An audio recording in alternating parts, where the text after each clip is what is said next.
Rich Eisen addressed the armchair analysts and online critics head-on. Shedeur Sanders just received his opportunity, and the backlash arrived immediately. Eisen responded with a clear, point-by-point case explaining why the criticism misses the mark. If you thought Shedeur's rise was rapid, Eisen's analysis puts it in proper context. Here's what he laid out on air. Already speaking in Cleveland high schools. Weekend after, flying out immediately to get to work. But his character's terrible, right? You know, and listen, oh, he interviewed bad, you know. According to who? The New York Giants? No offense, Bert. The same New York Giants that gave Daniel Jones a huge contract and let Saquon Barkley out the door. That's the intel we're trusting here? That was for him to celebrate. He just made, I mean, look, he put in work in college. He had the privilege of being coached by his father. Which we all would love and do. He turned around not one, but two programs in college football. And then literally for any athlete, being drafted at the highest level is a success story in itself. Rich Eisen delivered a direct response to the critics. He addressed the online claims reducing Shedeur Sanders to Deion Sanders' son instead of evaluating him as a quarterback on merit. Eisen challenged those assumptions and refocused the discussion on performance, preparation, and opportunity. Say Kenny Pickett had strained his hamstring. Shedeur, they say his first day in pass, 9 for 9, 2 touchdowns, no interceptions. They were just hating on this young guy. Within minutes, Rich Eisen delivered a structured breakdown, addressing each claim with evidence and dismantling weak narratives through clear analysis. He replaced speculation with data and kept the focus on what matters: decision-making, accuracy, leadership, preparation, and game management. The reality is simple. Shedeur Sanders was not given this opportunity. He earned it through performance and consistency against real competition. He accepted the role, met the standard, and handled the moment with professionalism and urgency. No shortcuts, no favors, just results and readiness. Eisen's point was direct. Evaluate Shedeur on his work, not assumptions, and acknowledge that he has justified the opportunity on the field. I've done it at 2 locations already, so it's simple. So that's why when people say I'm not, you know, one of the top quarterbacks or the top quarterback, is what are y'all going based off of? Because I did it year after year after year, and you see the progression. So it's like, obviously it got to be some type of external hate that you have for the family, for the last name, for anything, because I know I proved myself. While many were still debating whether he was NFL ready, Shedeur Sanders stepped onto the practice field and operated like a clear QB1, setting protections, controlling tempo, and executing the plan. The narrative that he is just flash, media attention, or his father's influence does not hold up against his work in installs, progressions, and situational drills. What he showed was composure, efficiency, and command of the offense. He processed quickly, protected the football, and delivered on-time throws, demonstrating preparation and control. I'm a firm believer. If I wanted Shedeur Sanders at 2, at worst at 33, of course I already think that he's better than other quarterbacks. Because that's the type of talent, that's where I would have picked him at.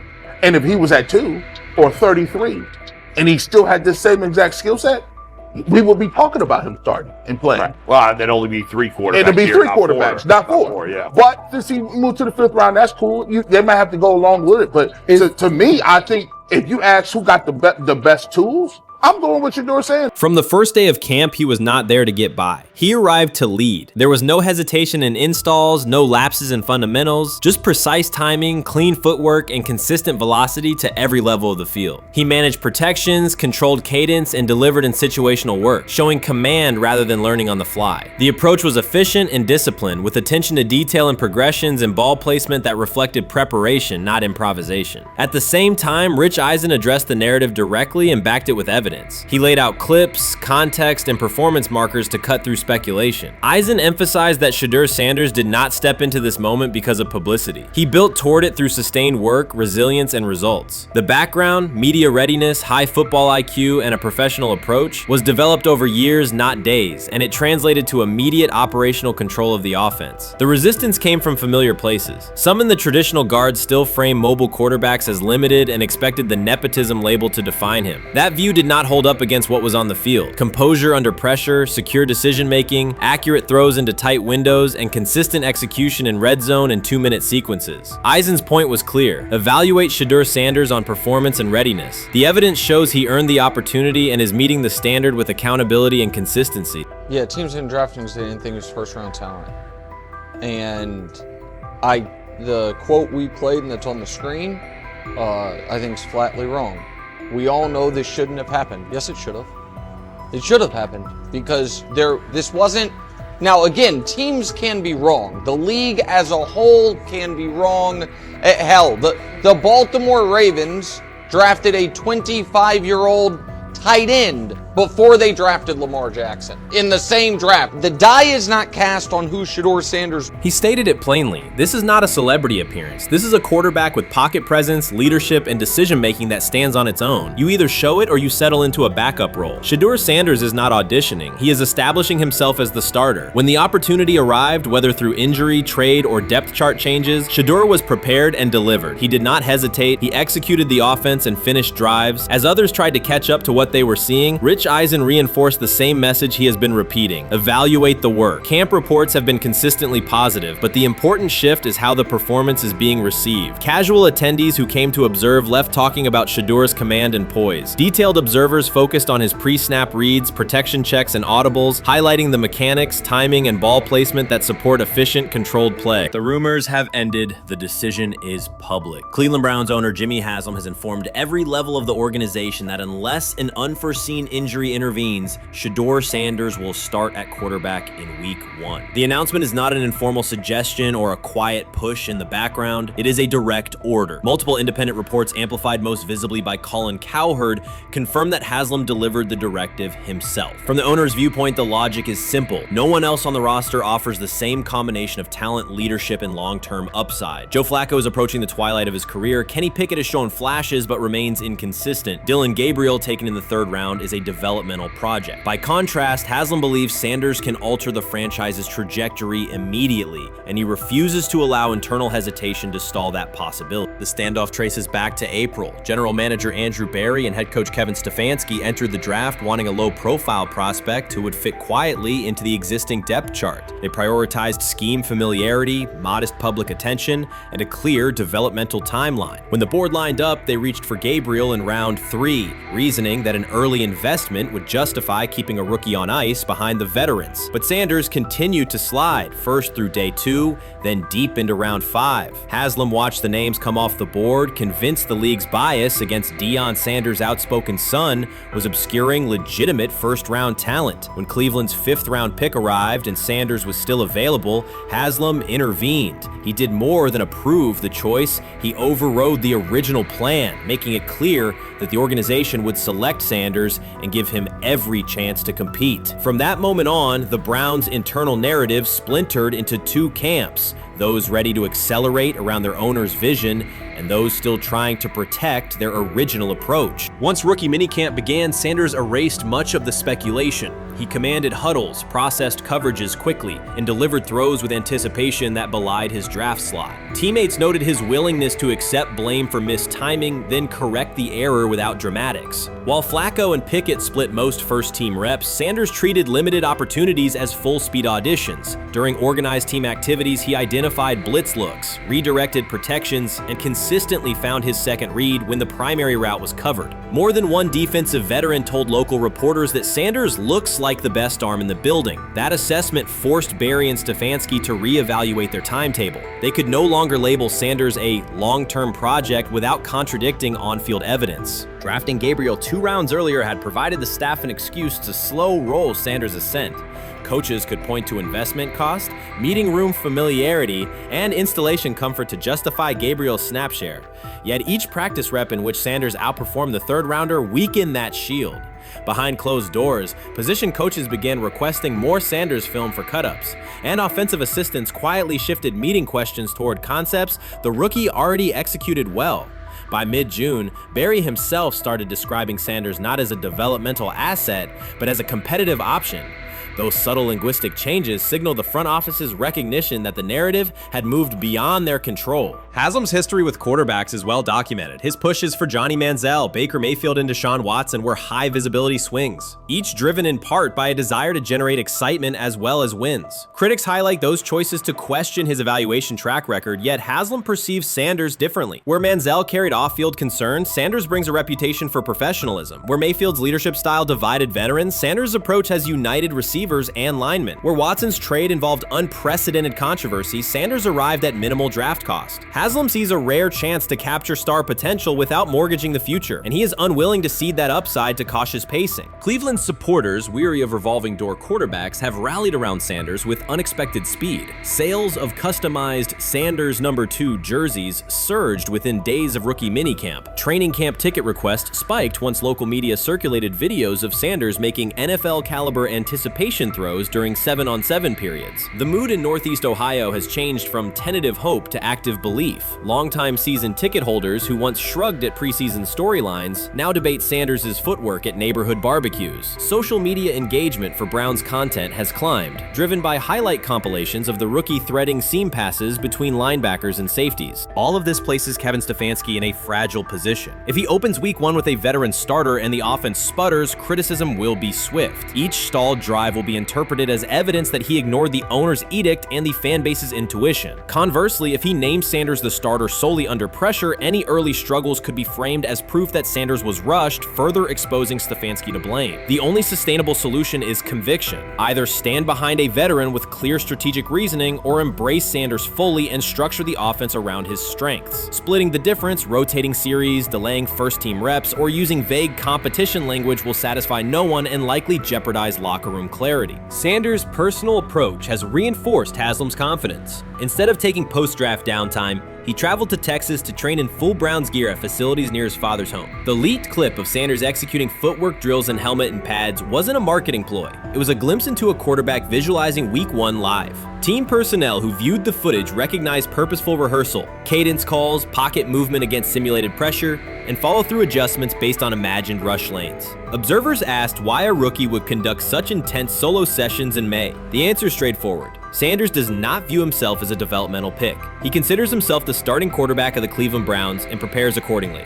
On pure ability, Sanders' arm strength ranks with the league average for starters. His accuracy to the intermediate middle, an area where the Browns' current scheme generates high-leverage completions, has drawn consistent praise from receivers. The primary areas still under review are blitz recognition and live bullets and timing on deep outbreaking routes versus press coverage. Those developmental checkpoints are significant, yet daily practice reps show acceleration. In contrast, Flacco's mobility limits the boot action game that Stefanski installed to help Mayfield early in his tenure. Pickett can extend plays, but struggles to attack tight windows between linebackers and safeties, an essential requirement in Cleveland schematics. Gabriel remains an unknown at NFL speed. Thus, the competitive landscape favors Sanders sooner than the coaching staff originally planned. The franchise now stands at an inflection point. Haslam's mandate, the locker room's growing support, and the fan base's enthusiasm all tilt towards Sanders. The front office's earlier strategy, anchored in patience and quiet development,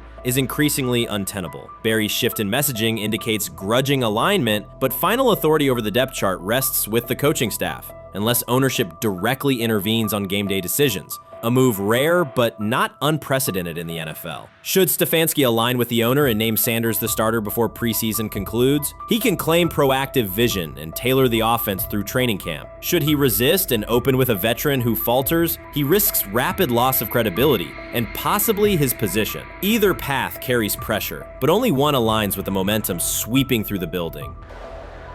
For 2 decades, the Browns have cycled quarterbacks without securing a stable star. Each new hope, whether draft pick or trade acquisition, has collapsed under injuries, inconsistency, or organizational disarray. The possibility that Sanders could finally anchor the position is not merely a football storyline. It is a potential cultural reset for a fan base defined by resilience. Haslam's insistence reflects that awareness. Cleveland needs a leader who can win on Sundays and project confidence every other day of the week. Sanders has shown he can shoulder expectations without retreating from scrutiny. That trait, more than arm talent alone, is why the owner views him as indispensable. Voluntary workouts transition to mandatory minicamp next week. If Sanders receives a substantial share of first-team snaps, observers will interpret it as the staff's acknowledgement that the competition is tilting decisively. A public declaration may not follow immediately, but every rep allocation is a signal. If, however, the staff continues funneling most top unit snaps to Flacco or Pickett, tension will escalate. Local media will question the evaluation process. National analysts will debate the merits of letting a rookie learn through live action versus controlled practice. Inside the facility, players will recognize any disconnect between performance and opportunity, and unity could fray. The Browns have reached a decisive moment. Shedeur Sanders has demonstrated the skill, poise, and work ethic to justify starting in Week 1. Jimmy Haslam has publicly positioned him as the future, and by implication, the present of the franchise. Kevin Stefanski and Andrew Berry must either endorse that vision or brace for the consequences of delaying it. For Cleveland fans, the significance is clear. A legitimate chance to exit the cycle of quarterback uncertainty and rally behind a signal caller capable of commanding the field and galvanizing the city. Whether that opportunity is seized promptly or postponed will define the Browns' 2025 season and likely the tenure of the decision makers involved. Chris Carter's televised assessment of Shedeur Sanders triggered immediate pushback from Cleveland fans, local media, and even several Browns veterans. Carter dismissed Sanders, a fifth-round pick, as unprepared to start and framed the growing interest around him as purely a byproduct of surname recognition. Since that segment aired, practice reports have told a very different story. Observers inside the Browns facility describe a rookie quarterback who is closing the gap on Kenny Pickett and Dillon Gabriel with surprising speed. Sanders first turned heads in rookie minicamp by directing the huddle with a calm that belied his inexperience. Position coaches reported that he rarely repeated mental errors during installation periods, a trait they rank highly when grading young quarterbacks. In organized team activities, he showed consistent timing on intermediate routes, kept turnover numbers low in 7-on-7 periods, and demonstrated early command of Kevin Stefanski's protection calls. That steady execution earned him a handful of first-team snaps, reps that would ordinarily have belonged to Pickett by default. By mandatory minicamp, the rotation had shifted again. Practice notes from beat reporters detail the rise in Sanders' workload each day. Red zone series against the starting defense, 2-minute drills, and full field scrimmage possessions in which he checked out of called plays when fronts dictated it. Mary Kay Cabot, initially skeptical Sanders would challenge for game day snaps in 2025, wrote after consecutive sessions in mid-June that his footwork, release speed, and pocket management had, quote, meaningfully tightened since rookie camp. Her tone marked a clear departure from early spring projections that labeled Sanders a long-term developmental project. The broader quarterback context in Cleveland magnifies that progress. Deshaun Watson's availability and form remain uncertain after 2 injury-interrupted seasons, while Pickett's transition from Pittsburgh has been uneven. Dillon Gabriel's arm strength is evident, but coaches continue to stress hesitation in his full-field reads. Against that backdrop, Sanders' quick decision-making and mechanical efficiency have begun to look less like a pleasant surprise and more like the roster's most reliable short-term plan. Inside the locker room, acceptance has followed performance. Wide receivers cite Sanders' ball placement on outbreaking routes, noting that the ball routinely arrives on the upfield shoulder, a small but essential detail that allows for yards after the catch. Offensive linemen appreciate his pocket awareness. Joel Bitonio remarked privately that Sanders slides up instead of bailing when edge pressure flashes. Defensive backs say his eye discipline forces them to hold coverage longer than they expected against a rookie. Such cross-positional respect develops only when day-to-day tape shows tangible improvement. The reaction to Carter's critique highlights a recurring double standard applied to young black quarterbacks. Traits celebrated as swagger or confidence in other players were labeled arrogance when associated with Sanders, yet the quarterback himself has not responded publicly. There have been no subtle social media jabs, no mention of critics and interviews, only repeated references to competing for every rep and learning from veterans. That measured approach, combined with hard evidence from practice, has softened earlier doubts among coaches who prioritize demeanor as much as arm talent.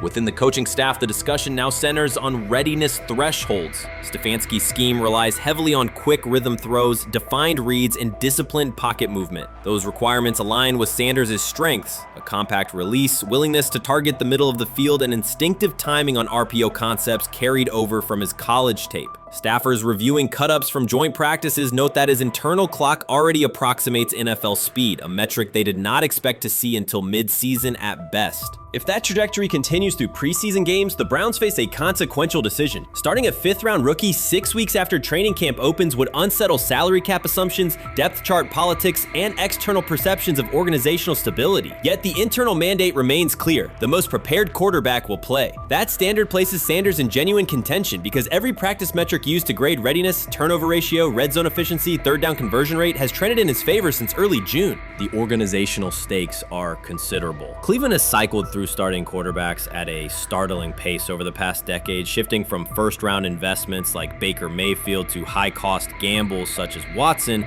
each move packaged as the long-awaited solution. A rookie chosen outside the first 100 picks ascending to the top of the depth chart would challenge long-held league assumptions about draft pedigree and opportunity. It would also validate the evaluation philosophy that prioritized Sanders' intangibles, processing speed, leadership presence, over conventional arm strength thresholds that pushed him down the draft board. Carter's televised remarks now sit awkwardly alongside daily updates from Berea. His critique relied on pre-draft labels and the presumption that a late-round passer with a famous father would need a redshirt year. Practice film contradicts that stance. Sanders checks protections at the line, manipulates safeties with shoulder fakes, and has reduced turnover-worthy throws and full-speed sessions to single digits. Statistics normally cited for veteran backups, not rookies. The longer that evidence accumulates, the more Carter's comments appear rooted in legacy bias rather than objective performance review. None of this guarantees Sanders will open the season on their center. Preseason defenses test quarterbacks in ways practice cannot. Defensive coordinators will disguise pressure and boundary rotation to force late decisions. Sanders must show he can adjust protections and exploit mismatches without the benefit of a controlled environment. Yet within the Browns facility, the conversation has shifted from if he will be ready to when. Quiet confidence from Amari Cooper and other veterans suggests they believe Sanders can steady an offense searching for consistency more than highlight reel heroics. Sanders' rise also affects long-term roster calculus. If he earns the job and performs competently,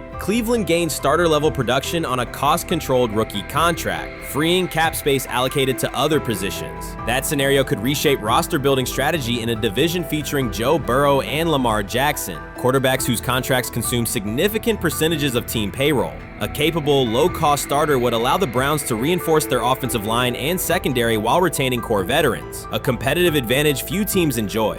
For now, the focal point remains daily improvement. Sanders continues to arrive before sunrise, reviewing the previous day's install with the quarterback coach, then staying after practice to throw on-air routes with receivers low on the depth chart. Coaches track those habits closely because consistent routine underpins performance when adversity strikes in live games. Each incremental gain strengthens the argument that readiness depends on preparation and aptitude, not draft slot. Carter's segment reminded the league how quickly assessments can become outdated when they lean on perception over evidence. Sanders' steady climb up the depth chart underscores the counterpoint. In the NFL, tape is the final arbiter. Should Sanders translate practice efficiency to preseason success, the Browns may discover that the solution to their long-standing quarterback riddle arrived quietly in the 5th round, carrying little more than confidence and a willingness to work. So before your final year at Miami, there's a lot of conversation revolved around Shedeur Sanders. Obviously, I'm assuming you guys have a great relationship. Some of the clips you've seen and stuff like that. What is it like for you to have like this rivalry with Shedeur? I don't have a rivalry with him.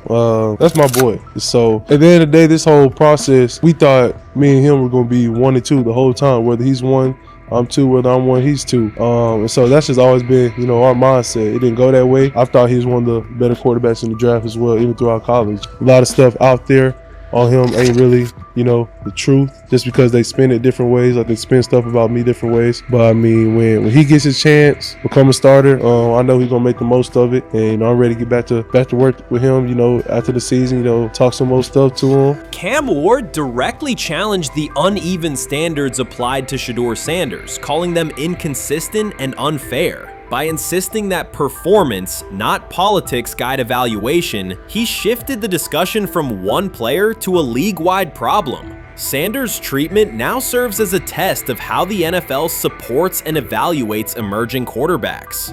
I feel a special relationship with him, especially me. First getting to know him 5 years ago when I started working with him. But it did surprise me because he's a good quarterback. It doesn't get a lot of credit that he deserves. Especially the plays that he made in Colorado. A lot of quarterbacks in the country are making those plays. So When he gets this opportunity, I'm pretty sure it'll happen soon today, that he'll make sure, he'll make plays on the field. Because Cam Ward's public challenge to the treatment of Shedeur Sanders brought the issue into clear view. For months, discussion around Sanders has centered on his profile, major compensation, a prominent Nike deal, and the expectation to stabilize a struggling franchise. Rather than a standard evaluation of a top prospect, he has faced sustained skepticism from analysts, fans, and league voices. Ward's comments underscored that the standards being applied to Sanders diverge from those used with other rookies. By stating it directly, he did more than support another quarterback. He identified a broader problem in how the league responds to young players with significant visibility. The takeaway is direct. Assessments should reflect on-field performance and development, not external narratives. A generational talent. I'm gonna prove him right. I'm gonna prove him right. Don't worry. Oh my God. An article came out today. I'm generational. So I guess it's article versus article. I like that you think that, man. But we all know the truth. What? Trav gonna be first? You generational, I'm legendary. That's cool. We can be legendary. Legendary, get their ass. We'll start going in like 5 minutes. Shedeur Sanders entered the league with more than a playbook. He brought a public brand, a family legacy, and expectations unusual for a first-year quarterback. Before his first regular season throw, he was already positioned at the center of attention. Rather than assess him on that reality and his on-field ability, many voices reduced him to marketing, treating visibility as proof of hype instead of performance. Cam Ward pushed back on that framing. His point was simple: judge Sanders by the same criteria applied to other rookies. With Sanders' resume, production, leadership, and composure, most first-year quarterbacks would be discussed as long-term cornerstones. The evaluation should be consistent, focused on development and results, not perception. This is the process with Shedeur, who I know is a buddy of yours, and how do you think both of you guys will end up doing in the league? I think we'll both end up being one of the best quarterbacks in the league. I just think the work that me and him are willing to put in, the relationship we have to constantly compete each and every day, to better our craft, for ourselves. I just think it's gonna end up paying off for us in the long run. Do you guys kid each other about who's going first, and how much does that matter to you?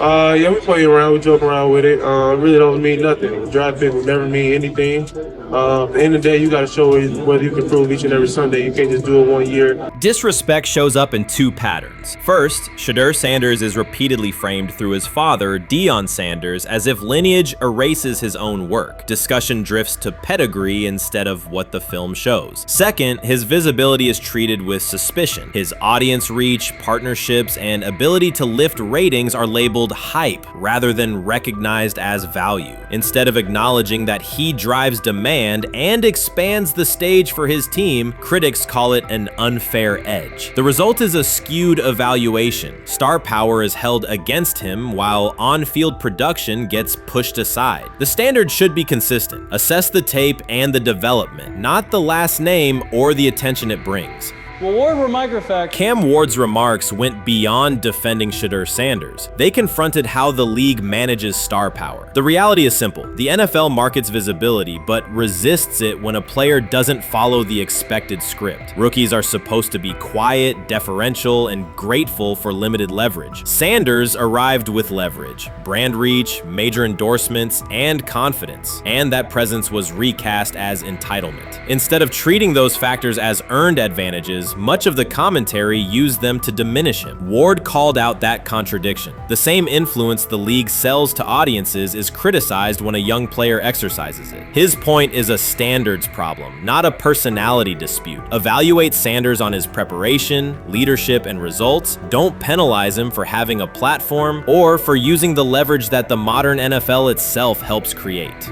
Now it sounds like the Cleveland Browns are going to all but imprison Shedeur Sanders in the football sense of a very talented rookie quarterback who obviously needs reps, who needs an opportunity, and who now, barring some miraculous luck, will not get the opportunity to play in a single real game. I'm sure many around the NFL are celebrating as we speak.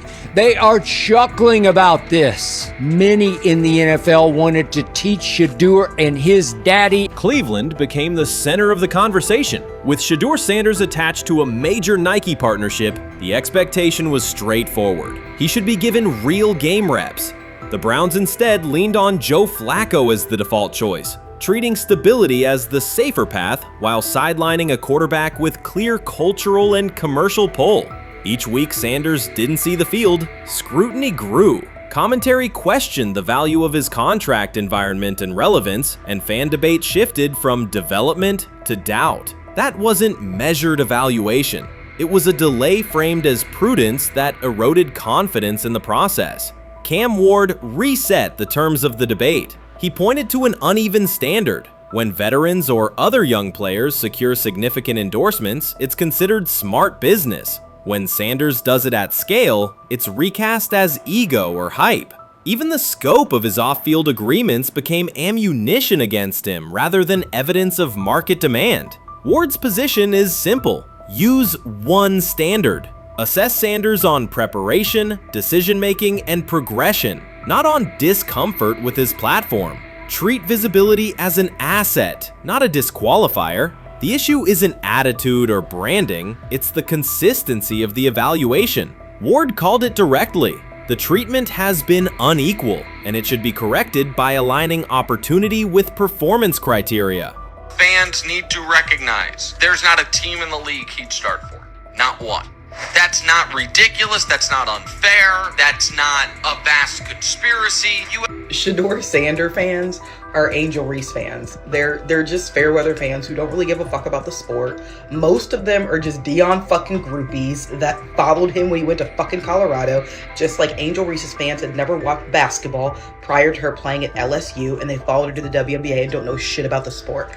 That's it. Now Dion fucking groupies are running around acting like, oh, this is payback to his dad. The timing is pivotal. Shedeur Sanders isn't trying to blend into the league's background. He's shaping the agenda. He drives debate segments, fuels short-form highlights, and moves merchandise at a pace most rookies never approach. By the metrics that define modern attention, he is the draw. Yet, a segment of observers continues to undercut him, not because of shortcomings on tape, but because of discomfort with how prominent he already is. Cam Ward put words to what many could see. Coverage around Sanders has been filtered through reaction to his visibility, rather than a clear read of his performance and growth. The market has already weighed in. Demand is real, not manufactured. Nike's record-level rookie endorsement aligned with that reality, signaling long-term value and cultural reach. This exposes a core contradiction. The NFL depends on star power to sell tickets, fill stadiums, and boost ratings, but it resists stars who set terms on their own. Visibility is celebrated until a player exercises it. The fix is straightforward. Apply one standard. Evaluate Sanders on preparation, decision-making, and results, and treat his platform as the asset it is. If the league benefits from his presence, its evaluation practices should reflect that same reality, consistently and without penalty for scale.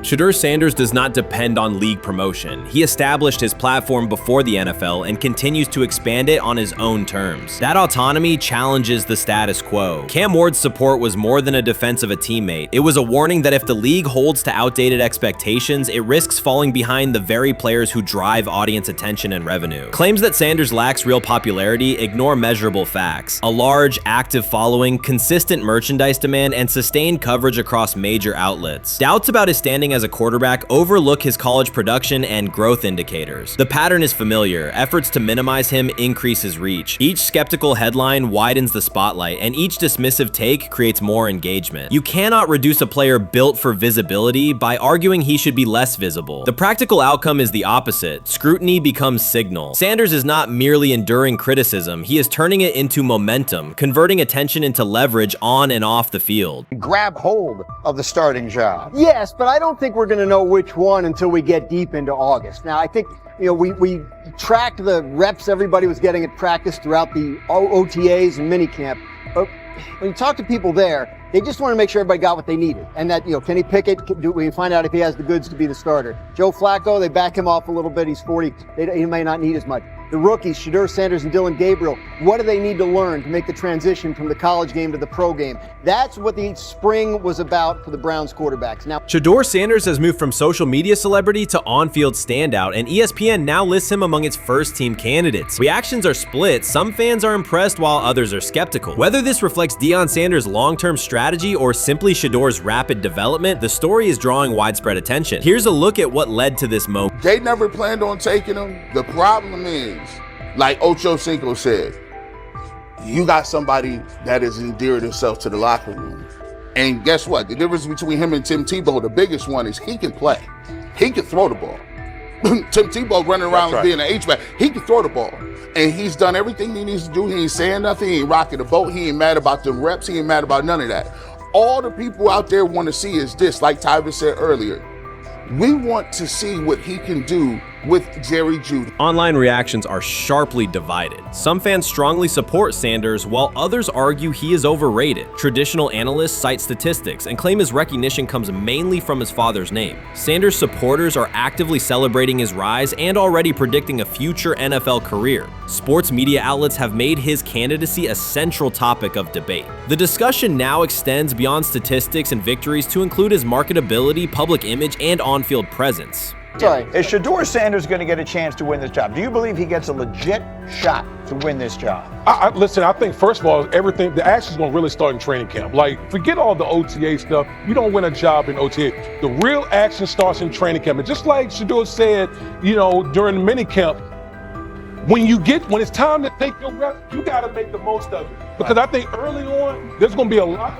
Remember, Joe Flacco didn't hardly practice in OTAs and mini camps because they were giving the young guys. Right. So when he gets his opportunity, he's going to have to make the most of it. Analysts are closely reviewing game footage to evaluate Sanders' decisions and mechanics, while others examine his social media activity to see how he balances content creation with quarterback duty. Shedeur Sanders' placement on ESPN's early first-team list has taken over the college football conversation. Supporters circulate his highlights and argue that his on-field production and leadership justify the honor. Skeptics claim the recognition relies too heavily on his family name and question whether his resume is strong enough for first-team status. Analysts are rewatching game footage to assess his reads, accuracy, and pocket presence, while others examine how he balances a high-profile social media presence with quarterback responsibilities. The debate has pushed other storylines, such as conference realignment and NIL issues, into the background, leaving fans and commentators focused on Sanders' performance, marketability, and overall impact on the sport. I'll keep saying it.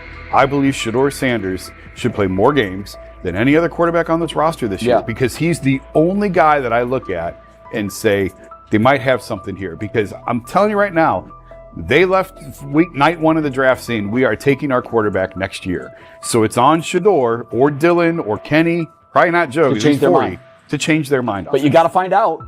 You got to find out. Opinions differ on whether Sanders is benefiting from his family name or simply showing real progress, but the attention is undeniable. Social media is flooded with edited images elevating him to legendary status. Critics argue the first-team nod is driven by hype and marketability, while supporters point to his flashes of strong arm talent, field vision, and decision-making. Regardless of motive, the announcement has dominated the football news cycle and intensified debate over how much of his rise is performance-based versus media-driven.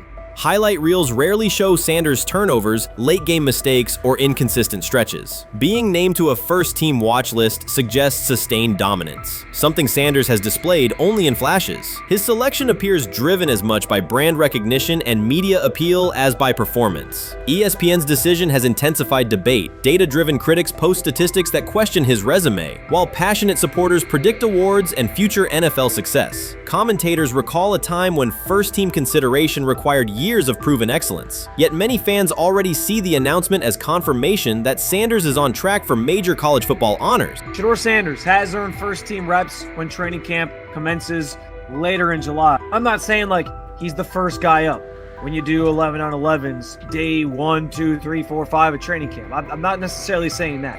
But he's the one quarterback that we didn't get a chance to see take reps with the ones. But I think Shedeur has a chance to make this conversation interesting if he gets those reps with the ones and he has the same success that he did with the 2s, the 3s, and the 4s. I have confidence he can show you something, but I got to see it. We all got to see it before we can actually judge that. Some believe Deion Sanders is already preparing for an award ceremony, while others are furious, threatening to protest ESPN's credibility over Shedeur's first-team mention. Critics argue that honoring Sanders without a full season of elite play undermines college football standards. Supporters insist his performance and profile justify the recognition. The debate reflects a broader clash between traditional merit-based evaluation and modern brand-driven visibility. In today's landscape, first-team consideration is no longer only about statistics. It also involves marketability and audience engagement. Whether welcomed or rejected, Sanders commands attention and embodies the sport's shift toward both performance and personal brand. When he led college football in completion percentage and he threw almost 40 touchdowns for over 4,000 yards, how tall was he? Because they make it seem like he shrunk all of a sudden, RC. Oh, how lively was his arm? Because all I know is somebody did that. Somebody threw for over 4,000 yards, somebody threw for almost 40 touchdowns, and somebody led college football in completion percentage. Now, I'm trying to figure out, what I try to figure out all the time, Mel, is how a guy that hadn't played football in almost 5 months. Shannon Sharpe has publicly defended Shedeur Sanders and criticized those questioning him. Sanders has earned higher recognition and some fans are responding negatively. Although there's debate about whether he belongs on a second-team list, Sharpe maintains that Sanders' career is clearly ascending. Reactions on social media are mixed. Some users are angry, others are surprised, and a few say they anticipated this result. The conversation remains active. When reports confirmed that Shedeur Sanders had been elevated from second team to near top tier status, Shannon Sharpe issued an emphatic response. He delivered a detailed rebuttal to critics, underscoring why Sanders deserved the promotion and directly challenging those who doubted the decision. I don't think that he was underprepared during these meetings. I don't believe any of these stories that he showed up arrogant and that he was bombing his interviews. I mean, you watch the film, he's on time, he's on point.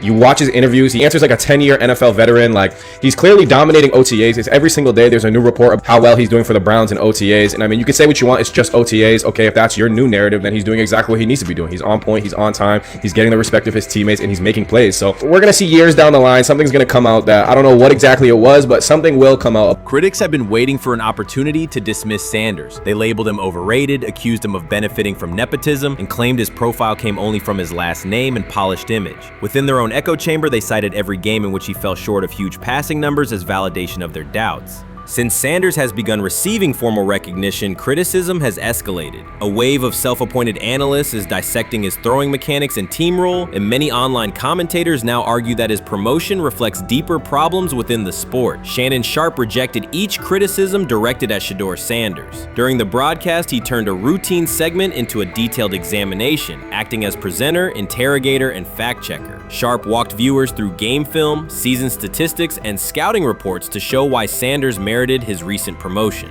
Whenever a panelist claimed Sanders had not earned the role, Sharpe countered with completion percentages, efficiency ratings under pressure, and documented late-game drives that changed outcomes. He stressed that the backlash was driven less by on-field evidence and more by reluctance to revise earlier opinions. Sharpe argued that critics were upset not because Sanders lacked qualifications, but because his progress contradicted their initial narrative. By the end of the discussion, Sharpe had moved past simple defense and reframed Sanders as a clear example of performance-based advancement, demonstrating that early predictions can be wrong. Never heard of no Dylan Gabriel or Tyler Shock. What the hell is that?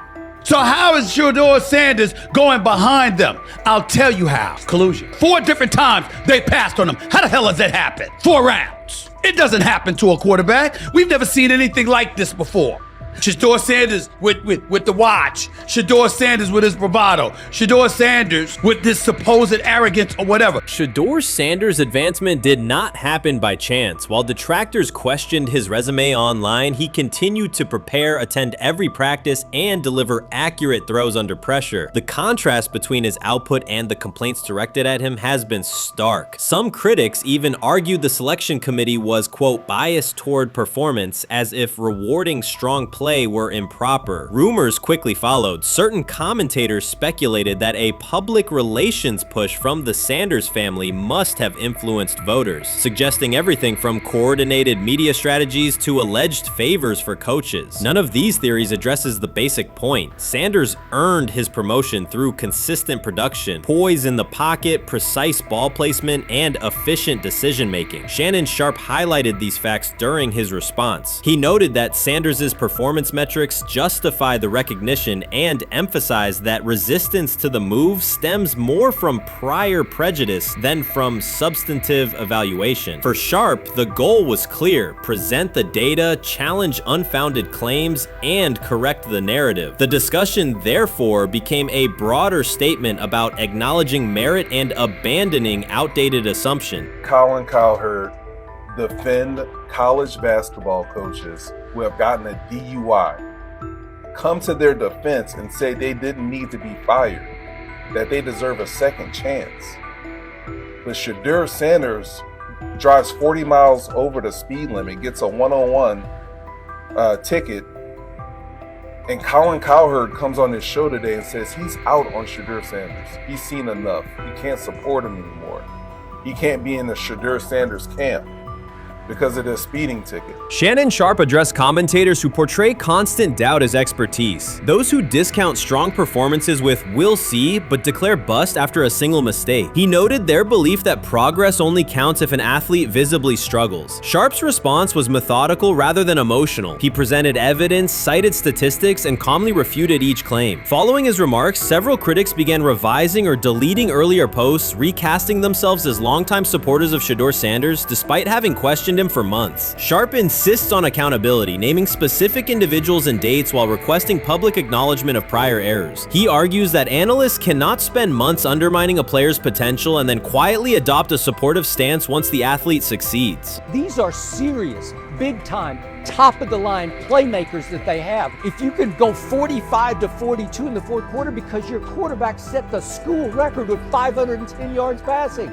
He was flawless. Shedeur is big time. I didn't know for sure, will it translate to the next level of competition? Yes, it might translate to the next level of competition as he can play. Critics who once claimed Shedeur Sanders was unprepared now hesitate to acknowledge their mistake. They resist retracting earlier comments and struggle to accept that an athlete can succeed without their approval. Sanders continues to share practice clips and game highlights without engaging the debate, while Shannon Sharpe documents every dismissive remark, ready to revisit them on national television. The disapproval did not slow Sanders. It underscored his progress and exposed the gap between perception and performance. As a result, the conversation has shifted. Analysts who doubted him now describe him as undervalued and publish detailed evaluations of his mechanics and game management, suggesting long-standing familiarity with his career. In a matter of weeks, critics have recast themselves as advocates, demonstrating how quickly opinion can change when consistent results leave little room for doubt. Shannon Sharpe signaled that his commentary is not over. He considers Sanders' advancement a positive outcome for every athlete who has been overlooked or criticized for having confidence. Sharpe stressed that analysts do not have the authority to determine who deserves recognition based on personal preference. The reaction to Sanders' promotion, he argued, revealed how quickly opinions can shift once results are undeniable. Sharpe pointed out that many vocal critics became quiet when confronted with objective performance data. This exchange, Sharpe insisted, reached beyond defending a single quarterback. It challenged the practice of dismissing achievements that do not fit familiar narratives. He reminded viewers that success does not require external approval and that consistent talent will surface despite online commentary intended to minimize it. While critics reconsider their positions, Sharpe remains steady, assigning credit to the athlete and allowing the scoreboard to confirm the argument.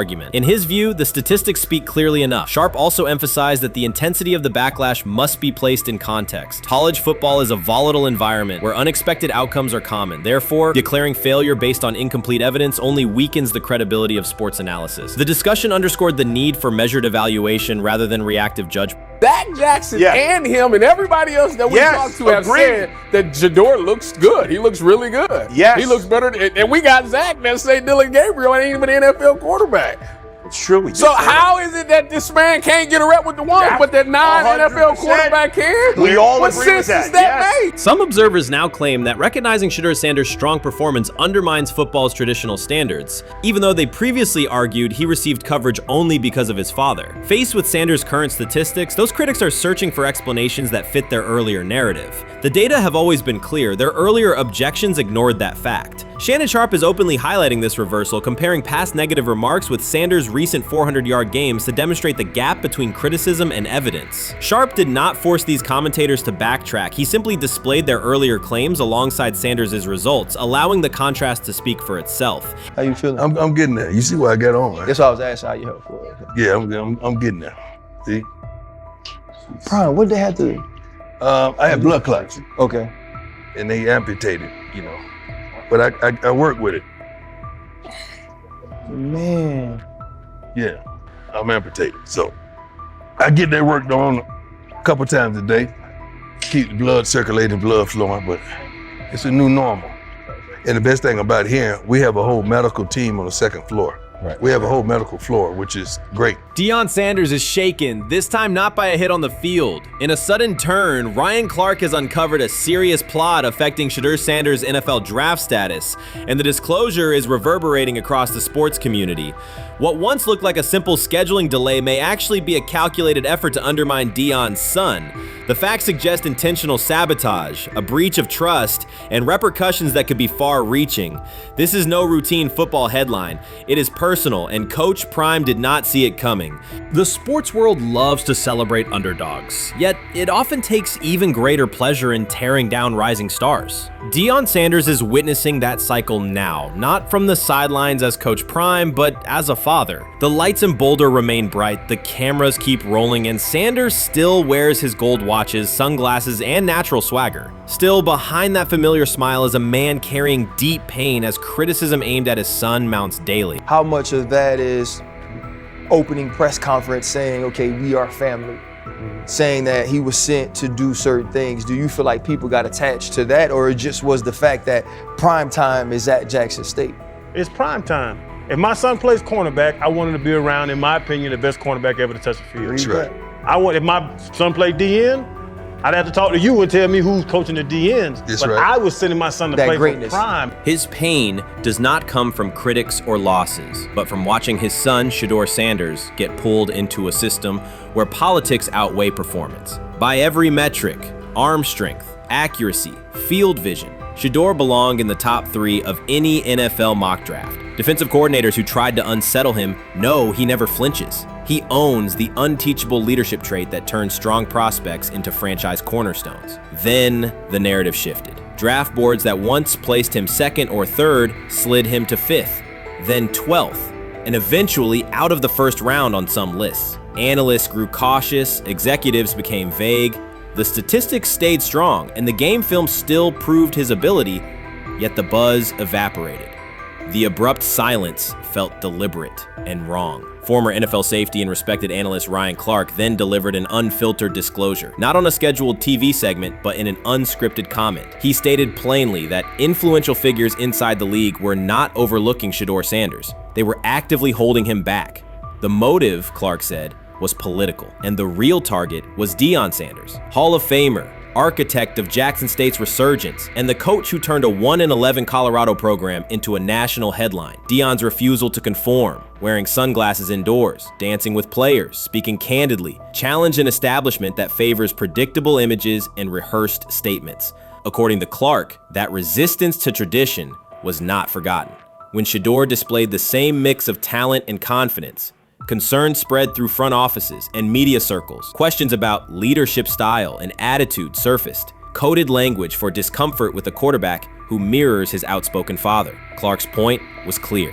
The issue is not Shedeur's performance. If he had posted identical numbers at Ohio State or Alabama, endorsements and media specials would follow. Instead, interest cooled, because the Sanders family embodies a self-made identity the league cannot easily manage. Their visible pride and independent brand challenge a system that prizes control. And that threat, not football ability, is what Clark believes is suppressing Shedeur's draft stock.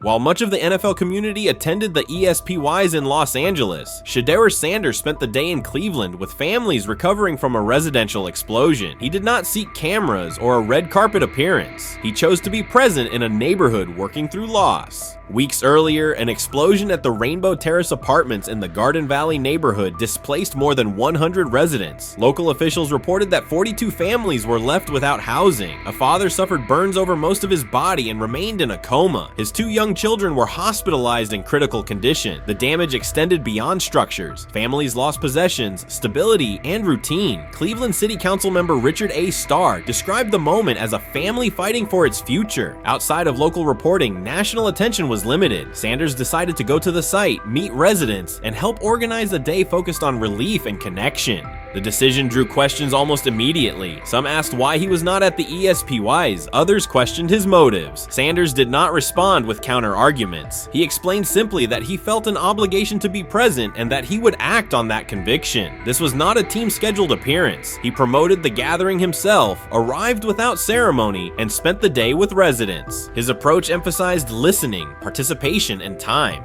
The event, which he called the Garden Valley Fun Fest, brought a large turnout over several hours. The purpose was straightforward: create space for families to reconnect and for children to play, even as recovery work continued. Sanders threw passes with kids on the blacktop, joined in games, and spoke with parents and grandparents about what they were facing next. He moved through the apartment complex and common areas with minimal staff support. Browns defensive lineman Michael Hall Jr. attended and interacted with residents as well. There were no speeches or staged moments. The focus remained on residents and their needs. Questions about visibility persisted as photos and short clips circulated online. Some criticism framed the visit as a substitute for a higher profile appearance in Los Angeles. Sanders kept to the same message. The priority was to support a neighborhood coping with displacement and uncertainty. He did not present the choice as a protest of any event. He presented it as the correct use of his day. When local media asked about his intent, Sanders said his goal was to provide families with a day of enjoyment and a reminder of community. He added that financial support can help, but that showing up in person also matters. Standing with people, listening to them directly, and offering time. The statement matched the structure of the day. He stayed on site, remained accessible, and left the focus on residents rather than on himself. The timeline mattered to him as training camp approached. Sanders did not connect the visit to his role on the depth chart or his draft position. He kept references to football confined to preparation, learning the playbook, protections, cadence, and timing, seeking guidance from veterans, including Joe Flacco, and staying ready for opportunities when they come. He has repeated that he has time to grow and intends to use it to learn the system and earn trust. The visit did not alter those priorities. He returned to his regular schedule the next day.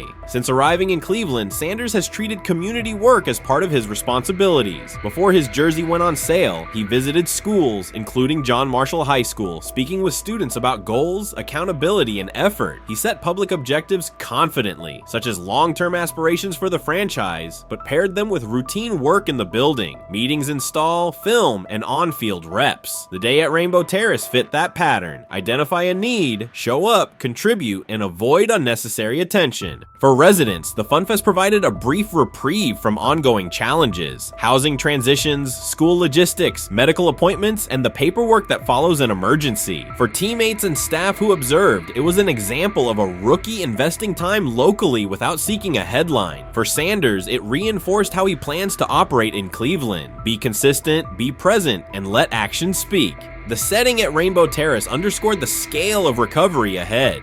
Families described the first weeks after the explosion: nights in temporary housing, efforts to replace clothing and essentials, coordination with agencies and community groups. Sanders moved from group to group, speaking with parents about their immediate needs, greeting elders who came to watch the activities, and encouraging kids who wanted to throw a football, run races, or take a photo. He kept the schedule flexible so residents could arrive and leave as they were able. Community partners and volunteers handled tables for supplies, simple games, and refreshments. There were no sponsor banners or organizational pitches. Residents organized as they usually do, checking on neighbors, guiding children, and sharing updates. Sanders' role was clear: participate, make time, and listen. The presence of a recognizable player brought energy, but the purpose remained practical: create a normal afternoon in a place that had not felt normal since the blast. Online reaction covered the full range of opinion. Some posts praised the decision and the event's tone. Others questioned why a rookie would skip a high visibility awards show. Sanders did not try to manage that conversation. He maintained the same explanation. He chose to spend the day where he believed he could be useful, and then he returned to his football schedule. The approach was consistent with how he addresses other topics: answer directly and move on to the next task. The same measured approach appears in his preparation for camp. Sanders has not asked for public guarantees about reps. He has focused on install recall, cadence, and protection IDs, route timing, and situational work. He has sought input from veterans, thanked teammates who have provided guidance, and spent time with receivers and linemen to align on communication. Coaches have emphasized that the quarterback competition is a process, and Sanders has accepted that framework. His emphasis remains on readiness. None of this overshadows the experience and resumes of other players on the roster. It does provide a clearer picture of how Sanders operates as a professional. He separates off-field actions from promotional efforts. He keeps football preparation focused on what he can control. He communicates with teammates across position groups so that timing and expectations are shared. He does not try to steer attention in his favor. He tries to make steady progress. The day in Garden Valley was one example. He arrived without a speech, stayed for hours, and left without an announcement. He did not ask for recognition. He offered time. Residents responded in kind. Kids lined up for catches and races. Parents and grandparents asked about camp and wished him well, and neighbors coordinated rides and schedules around the event. The atmosphere felt like a neighborhood gathering, not a media production. Local leaders who were present or who spoke later emphasized that recovery will take months. Families will continue to navigate housing, healthcare, and daily logistics. Events like the Fun Fest do not resolve those issues, but they help sustain community connections and morale. Sanders' contribution was to create a space for that to happen and to treat the day with the same seriousness he applies to practice, plan, execute, and keep the focus where it belongs. As the preseason approaches, Sanders will continue to compete for opportunities on the field. He has said he will be prepared when called upon, and that he understands the importance of mastering details before focusing on outcomes. The organization will make decisions based on evaluation, and he will accept the results while continuing to improve.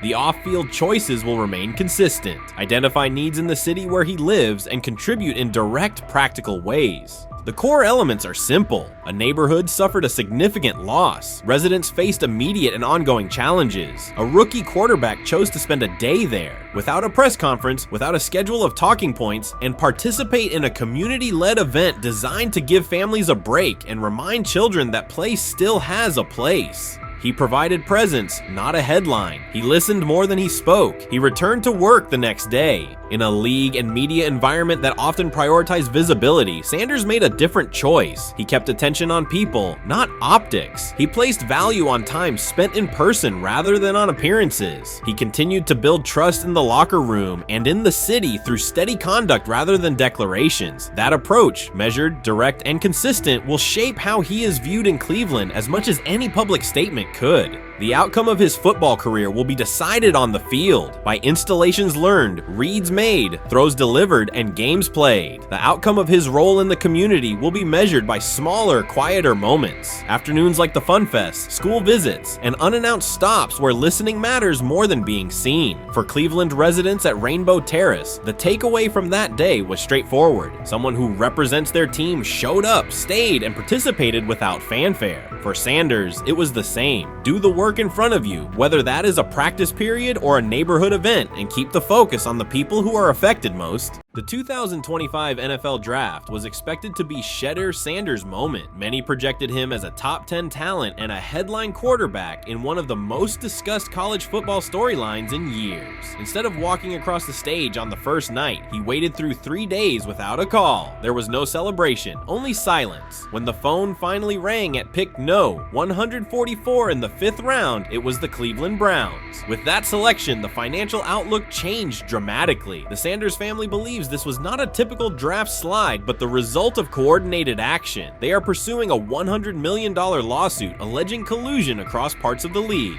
In the months before the draft, Sanders was consistently discussed among the top quarterbacks in the class. Television and digital analysts praised his poise, accuracy, leadership, and command. Scouts highlighted a 74.1% completion rate, record-setting stretches at Colorado, and his rise from an HBCU star to a national figure. Consensus expectations placed him in the first round or early second. Draft night unfolded differently. As picks accumulated, there was little indication that his name would be called. The atmosphere at his private gathering shifted from anticipation to doubt. When the Browns selected him late on day 3, projections for his first contract dropped from an estimated range in the mid-$30 million to approximately $4.6 million, with corresponding reductions in likely endorsements and long-term positioning. According to Deion Sanders and others close to the family, this was not about performance, injury, or conduct. They argue it was coordinated. Attorneys were contacted immediately. The allegation is straightforward. Sanders' value was suppressed intentionally. The family's position is that this was a calculated decision within parts of the league, not an isolated set of evaluations. The legal claims focus on communications that, if authenticated, could be significant: internal emails, text messages, and owner-to-owner conversations. The family's representatives contend that these materials show a deliberate effort to avoid drafting Sanders in early rounds based on perceived image concerns rather than football merit. One message reportedly under review framed the decision in branding terms. Drafting Shedeur would mean inheriting the Prime brand. The complaint asserts that this view led some teams to discourage others from selecting him unless necessary, not for film-based reasons, but to avoid perceived attention and external pressure tied to his family's profile.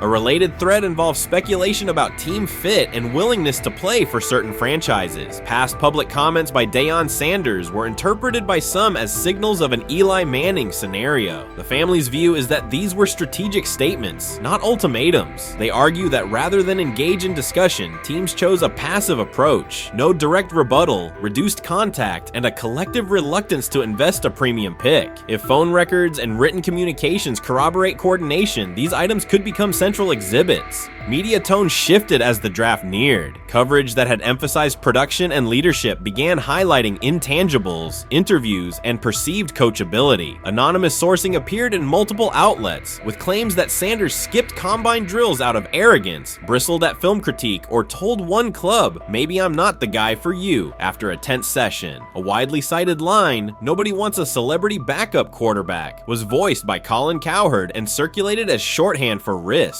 The Sanders legal position is that these narratives did not arise organically, but reflected a coordinated leak pattern that undermined his market value. The family's contention is that this was primarily about control and compliance rather than football ability. They point out that Sanders did not fail a drug test, was not suspended, and did not produce poor athletic testing. His college resume included elite stretches and significant program elevation at 2 stops. The legal claim asserts that the league's power structure resisted a high-profile player aligned with a high-profile parent coach and an independent media presence. The allegation is that teams sought to avoid the perceived complexity that would come with selecting him early. The financial impact is a core component of the damages claim. Had Sanders been selected late first or early second round, projected 4-year compensation would likely have fallen between $30 to $35 million, with immediate access to higher tier endorsement opportunities and the brand leverage that accompanies a franchise quarterback designation. As a 5th round pick, the initial contract value is a fraction of that total, and associated off-field opportunities are typically narrower. The suit reportedly seeks not only lost salary, but also the broader economic value linked to draft position, sponsorships, licensing, and the visibility that accelerates an early career trajectory.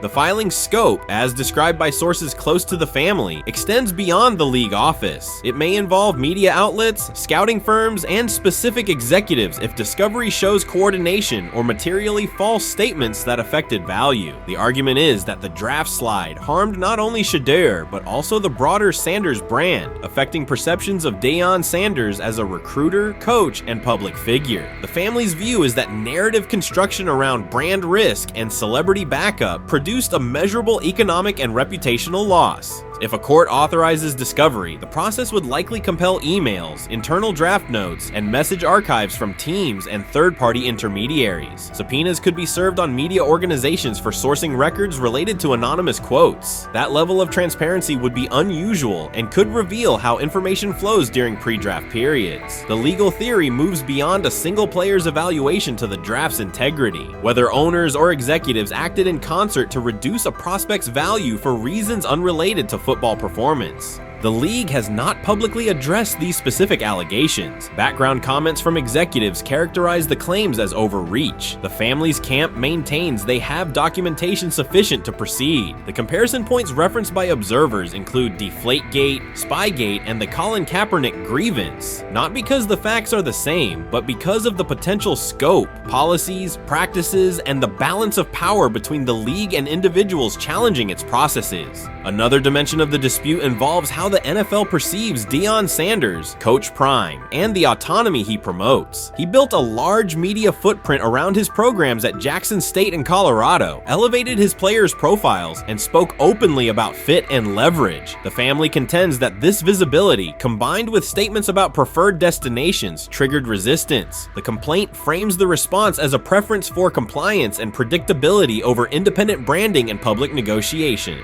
The suit also addresses the pre-draft decisions that critics point to, skipping the Senior Bowl, declining full workouts at the NFL Scouting Combine, and candid interviews about team fits. The family characterizes these as strategic choices commonly made by top prospects, not evidence of entitlement. Their view is that similar decisions by other players did not produce the same narrative because those players fit more comfortably within league expectations. The risk calculus is clear. Bringing a suit of this magnitude invites professional consequences. The family acknowledges that some within the league may react negatively. Their position is that the principle at stake, transparent and fair valuation, warrants the risk. The message they intend to send is that manufactured narratives and coordinated devaluation should face scrutiny, particularly when they affect earnings, opportunity, and reputation. If the case advances, several outcomes are possible. The court could find insufficient evidence of coordination, limiting the scope to individual judgments protected as opinion. It could also find enough to proceed to broader discovery, which would have implications beyond one player, including potential changes to how teams document evaluations and how media handle anonymous sourcing close to the draft. Agents might push for reforms, including clearer guardrails around leaks and standardized prospect communication records. For now, Sanders is working within the Browns structure. He has avoided public escalation beyond confirming focus on preparation and development. The lawsuit is a separate track managed by counsel. This dual approach, professional routine on the field and legal action off it, reflects the family's strategy. They intend to contest the process they believe harmed him while meeting club expectations day to day. The core allegations remain consistent across their statements. A talented quarterback saw his draft value suppressed by coordinated behavior tied to branding concerns and public positioning rather than football merit. Media narratives amplified that shift, and the result was a substantial, quantifiable loss. The remedy sought includes compensation and a measure of accountability that could deter similar conduct. Whether the claims are ultimately proven will depend on documentation and testimony. If emails, texts, and call logs substantiate coordination, the impact could be significant, prompting policy review around pre-draft communications and media engagement. If not, the case may narrow to disputes over opinion, perception, and the gray areas of scouting. Either way, the filing signals a willingness to confront entrenched practices and to test in court how far the process extends beyond film and interviews. This situation has moved from speculation to litigation. It addresses control, image, and power in a system that influences careers and compensation. It also underscores how public narratives can shape market outcomes. Sanders' path now has two tracks: earning opportunities on the field in Cleveland and seeking redress off the field for what the family views as an avoidable and orchestrated loss. The questions at stake are larger than one draft slot. They touch on how the league values independence, how information is weaponized, and what recourse exists when a player believes the evaluation moved from football to optics. The answers will emerge through practice reps and, potentially, through discovery and a courtroom record. This is exactly what he says. I'm told the footage of Shedeur Sanders meeting with the Giants is so bad that both the Browns and the Sanders family have threatened legal action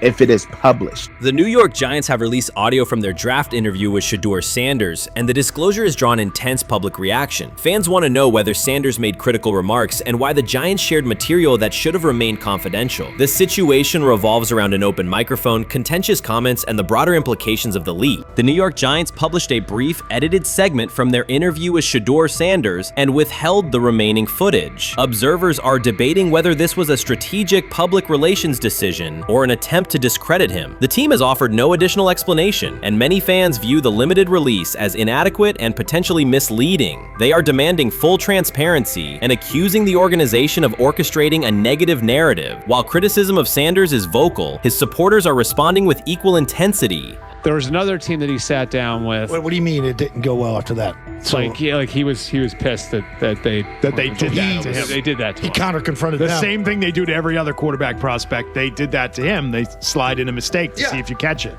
Right. And so, because you're like, the quarterback. But he didn't take it as a correction. He took it as like he got it's pissed just off. yeah, and it's like so here's another one. So another one was, you know, he throws a bad interception, and you know, like it was a deep throw early in the game, and you know, he comes back and, like, you know, like they go in the meeting, they show the interception. The Giants have released only a brief excerpt of the interview and are refusing to share the rest. Their decision has drawn criticism across TikTok, X, and Facebook, where many see it as a poorly handled public relations move. Fans are calling for the full recording to be published so the situation can be judged in its entirety. The GM is on film that the son, they asked the son last draft, yo, who you think I should pick? His son like, yo, you need to get the Jaden Daniels, big. This is what his son, it's on tape. You should go Jaden Daniels. He laughing at his son. And all right, cool, get Jaden Daniels. I don't even know how that tape got out. I wouldn't have let the shit get out. Shedeur Sanders appears unfazed by the situation. Although the Giants suggested he was more hype than substance, their handling of the interview has instead elevated his visibility. Analysts across major sports outlets are now discussing him more than before, keeping his name prominent in the news cycle. New York Giants, where these tapes at? You hear me? Because if Shedeur Sanders was so unprofessional, y'all would have leaked the tapes for the whole world could see, right? Cause understand, it's a lot of he say, she say. But one thing I do know, as a young black man growing up in this world, being straightforward and not sugarcoat anything. The Giants' PR team appears to reject Sanders' family connection outright, a decision many view as unprofessional and lacking nuance. Internal discussions seem to have dismissed quarterbacks with prominent relatives as poor fits for the organization, revealing limited awareness of public perception. The response was swift. A single edited clip ignited widespread debate on social media, with fans asking why essential segments were held back and what the team might be hiding. Critics argue that if the full interview contains nothing damaging, the club should release it in its entirety. Online discussion intensified immediately and continues to gain momentum. What they do during the film and the combine and the meetings is teams will install mistakes intentionally planted in the install, and they want you to catch them. Shedeur didn't, and when a coach called him out, once again, it didn't sit well. It's like, bro, there's not many teams needing quarterbacks, especially since Pittsburgh appears to have a deal with Aaron Rodgers and Tennessee's getting Kale Moore. The Giants' decision to withhold the full interview has produced an unintended result. Instead of diminishing interest in Shedeur Sanders, it has intensified it. Media outlets and analysts are now examining every on-field rep, press comment, and public appearance as evidence of how he conducts himself under scrutiny. Each throw, adjustment, and answer is tracked and evaluated against league standards, reinforcing the view that he remains composed and professional. Many fans contend that the organization has misrepresented Sanders and suggest the issue may stem from the Giants' view of his father, Deion Sanders. They see the partial release as an attempt to raise doubts about his character by association. That perception has only made his profile more compelling. The discussion has shifted from whether he deserves a high draft position to how effectively he withstands sustained pressure. Sanders is now regarded not just as a talented prospect, but as a symbol of resilience, central to debates about transparency and organizational strategy. Even if the Giants eventually provide more context, the visibility they have created for him is unlikely to fade. The most fun yet the most difficult thing I cover and we cover all year long is not games. It's the NFL draft. Because I've said this many times, you get lied to for a month to 2 months up to it. And so often during the draft, and every few drafts, there's a guy that really falls, precipitously falls. This year it was Shedeur Sanders, it's been Aaron Rodgers, it's been Dan Marino. Every few years somebody falls a lot. And so, but those stories don't come out until like the fall. Criticism of Shedeur Sanders from within the Giants organization has become increasingly public. Team communications appear focused on casting him as an overhyped prospect, whose character should be questioned. A narrative that seems aimed at shaping opinion rather than assessing performance. Yet each selective release or negative remark has instead amplified attention on Sanders and elevated his reputation. Efforts to confine him to a narrow, unfavorable image continue to produce the opposite effect, reinforcing his position as an underdog who endures external pressure. The debate has shifted from football analysis to broader concerns about narrative control and transparency. Fans, reporters, and online communities are still urging the Giants to publish the full interview, arguing that only complete context can resolve speculation. The organization's refusal to comply has intensified scrutiny and led many observers to conclude that the team underestimated public reaction and now faces questions it could have avoided with full disclosure. The tapes, the New York Giants have the tape. They definitely have the tape. It's confirmation that they had the tape. Shedeur didn't do nothing. It's what they saying he did. I'm gonna tell you what these mixed reaction right here. So we already know about the New York Giants, but the Pittsburgh Steelers head coach Mike Tomlin reported admired Sanders' talent but hesitated to draft him due to previous challenges with quarterbacks like Russell Wilson and Justin Fields, leading to more cautious approach. Las Vegas Raiders. Sanders met with Raiders at the NFL Scouting Combine and expressed enthusiasm about potentially joining the team. His familiarity with the West Coast offense and quick release was noted positive, though concerns about his ceiling. Hours after the Giants posted that short audio clip, the timeline never slowed. Comment threads filled with frame-by-frame breakdowns, lip-read attempts, and side-by-side comparisons of what was said versus what was left out. Reporters called league contacts. No one could explain why a franchise would stir this level of curiosity only to seal the vault. Each refusal sharpened focus on Shedeur Sanders, turning routine throws into national talking points. Analysts kept circling back to the same note. His cadence at the line looks unchanged, steady against the noise. Hashtags demanding the full interview, trend drop, and trend again. Podcast hosts bump scheduled segments to lead with the leak. Rival teams get asked how they would handle a similar situation, then quietly check their own archives. Inside Giants headquarters, the plan to shape the story looks less like strategy and more like a slow burn spotlight they can't switch off. And now every preseason snap, every media availability, every stray sideline camera angle gets fed into a loop that asks, what are they still hiding? The file remains locked. Curiosity keeps compounding. Until someone presses upload or steps to a podium and explains the redactions, the subject drifts away from depth charts and play design, fixing instead on secrecy, control, and the risk of underestimating how fast attention turns pressure into permanence. Momentum isn't fading, it keeps recalibrating, louder, impossible to mute. Shedeur is lighting it up in practice every day. You're not even a half bit curious to see what he could do with the ones. That makes no sense. And then on top of all of that, you got players going on podcasts and talking to people in the media saying this guy is really good. Like, this guy is legit. So even your peers respect you enough. How is it that the coaches can't see that? It always starts with the players, where the players like, hey, you see that? You seen that pass he threw? The Cleveland Browns were taken by surprise when quarterback Shedeur Sanders stepped in for first-team snaps, asserting control of the drill and instantly highlighting deficiencies across the rest of the room. His confident command forced coaches to pause practice clips, reevaluate progressions, and consider immediate adjustments to the depth chart. Within minutes, discussions spread throughout the facility and online forums as fans weighed what Sanders' showing means for the current starters. The organization now faces an urgent, data-driven decision on whether Sanders should move up permanently. Shedeur Sanders arrived at Browns practice, took several first-team reps, and the entire quarterback group immediately felt the pressure. Coaches erased the whiteboard and reviewed their plans. Staff members exchanged concerned comments, and observers began asking whether Sanders was positioned to assume a larger role. Tony, every year we see at least 1 to 2 teams. They were in last place in their division the year before. No one thought they'd be good, and then they were good. It almost seems like no one's even assuming the Browns can be that, but we see it happen every year. And I get the quarterback stuff, but like, correct me if I'm wrong, Tony. The Browns are trying to run the football, play good defense, not turn the ball over in the passing game, and try and take advantage when they can, correct?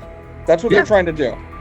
That was the 2020 offense. The Cleveland Browns are still searching for stability at quarterback. Deshaun Watson is yet to deliver consistent starter-level production that justifies his contract, and each game renews doubts about whether he can regain peak form. Behind him, rookie Dorian Thompson-Robinson shows promise but remains inexperienced and unpolished. Coaches are evaluating alternatives each week and may need to adjust the depth chart if progress stalls. The roster around them is built to contend now, so ongoing uncertainty under center is increasingly costly. As we talk about, we do believe in best player available. We do believe in positional value, and we didn't necessarily expect him to be available in the in the 5th round, and so we love adding competition to every position room and adding him to compete with the guys that are already in there. We felt like that was the appropriate thing to do. The Browns quarterback group is unsettled. Deshaun Watson has yet to provide the reliable, high-level play his contract demands, while rookie Dorian Thompson-Robinson remains promising but unpolished. Depth behind them consists mostly of veterans whose experience lies more in holding clipboards than leading offenses. The coaching staff needs an immediate answer, not a 3-year development project. Shedeur Sanders enters as that potential solution. At Colorado, he passed for more than 3,200 yards despite working behind one of college football's poorest offensive lines, consistently demonstrating poise, quick processing, and accurate ball placement under heavy pressure. Film shows steady reads and disciplined footwork, traits that offset concerns that his profile is built on family name or media attention. Cleveland viewed the signing as a low-risk, high-reward move. Early in camp, Sanders received a handful of first-team snaps intended merely as an evaluation. Those plays quickly changed practice tempo. The ball came out on time, receivers hit their landmarks, and the defense struggled to adjust. Coaches immediately expanded the review using phrases such as evaluate every option, an indication that the depth chart was no longer fixed. Watson sensed the scrutiny. Thompson-Robinson increased his urgency. Within minutes, competition in the quarterback room intensified. Sanders repeated that performance in subsequent sessions. His footwork remained clean, progression sharp, and throws firm and precise. Each strong rep forced staff to reassess the plan to keep him buried on the developmental track. The broader context magnifies the pressure. Cleveland's roster is built to contend now. Fans are weary of quarterback turnover, and the front office cannot afford another costly misstep under center. Around the league, rookie passers rarely wait multiple seasons anymore. Joe Burrow, Justin Herbert, CJ Stroud, and even late pick Brock Purdy established that precedent. If Watson opens the regular season and struggles, public calls for Sanders will grow, especially if the rookie flashes in preseason. Alternatively, another team could attempt to acquire him if Cleveland hesitates to elevate his role. Each scenario underscores the same reality. Sanders' emergence has turned a routine camp evaluation into a critical decision point for the franchise.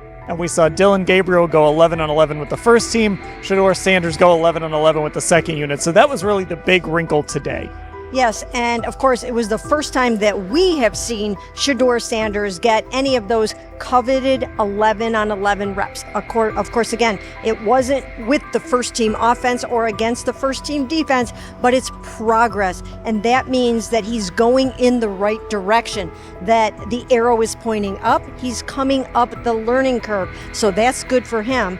And I actually thought just overall, he had a better day than Dillon had today. He completed more passes. He was more on point. In fact, in that 11-on-11 period, he threw a near touchdown. Desperation can push franchises toward aggressive decisions, especially when their quarterback options appear unconvincing or outdated. One scenario now emerging is that Sanders earns enough confidence to take full preseason reps with the starters, forcing Cleveland to revisit a depth chart it believed was settled at the beginning of July. His practices demonstrate that the excitement around him is grounded in measurable performance. Accurate, high-velocity passes against first-team defenses, and confident command of the huddle. Each strong outing also heightens league-wide interest. Rival scouts adjust evaluations, and general managers revisit their notes, aware that a viable young quarterback may soon become available. Inside the facility, the personnel staff must balance short-term results with long-term roster planning, knowing that an early move could reshape salary cap allocations and locker room dynamics. The pressure on Watson and Thompson-Robinson escalates accordingly. Both must produce visible progress to maintain their current roles. Cleveland's recent history shows how quickly promising quarterback situations can devolve into controversy. The franchise has turned potential breakthroughs into organizational turmoil before, so observers remain cautious about how this competition will unfold.